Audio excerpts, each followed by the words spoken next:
দেশ স্বাধীন হওয়ার 54 বছর অতিক্রান্ত হলো। বাংলাদেশের জনগণ বারবার লড়াই করে স্বাধীনতা এনেছিল। 1971 সালেই নয়, 1900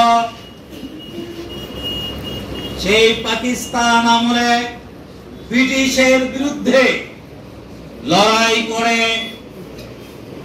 তদানীন্তন যে স্বাধীন হয়েছিল ব্রিটিশের বিরুদ্ধে বাংলার 1947 সালে দেশ স্বাধীন হয়েছিল। এরপর আবার বাংলার জনগণ সেই পশ্চিম পাকিস্তানের কুশাসন, তাদের শোষণ, নিপীড়নের বিরুদ্ধে, বৈষম্যের বিরুদ্ধে বাংলার জনগণ সংগ্রাম করে আবার 1971 হলো। যে উদ্দেশ্যে শোষণ মুক্ত, দুর্নীতি মুক্ত, ভারতীয় আধিপত্যবাদ মুক্ত, আগ্রাসন মুক্ত পূর্ণ কল্যাণকর রাষ্ট্র বাংলার জনগণ দেখতে পারেনি। সে থেকে মুক্ত হয়ে আমরা দিল্লির দাসত্বের কবলে আমরা আবদ্ধ হয়েছিলাম। তাই এই দিল্লির দাসত্ব শৃঙ্খল ছিন্ন করে আবার 24 সালে 5ই আগস্ট বাংলার ছাত্র জনতা আবার নতুন বাংলাদেশের স্বাধীনতা ছিনিয়ে এনেছে। ভাইরা আমার, সেই ভারতে থেকে বাংলাদেশের বিরুদ্ধে চক্রান্ত করছে।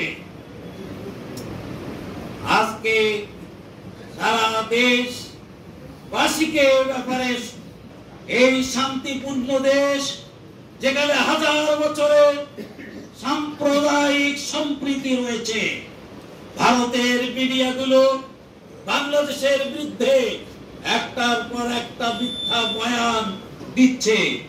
যে সাম্প্রদায়িকতার, যে সাম্প্রদায়িক কোন সম্প্রীতি নাই, হিন্দুদের উপর এখানে অত্যাচার চলছে, এই মিথ্যা বয়ান তারা দিচ্ছে। এই দেশকে দখল করার তারা হুমকি দিচ্ছে। বাংলাদেশের জনগণ আজকে ঐক্যবদ্ধ। বাংলাদেশের 1 ইঞ্চি জমিনও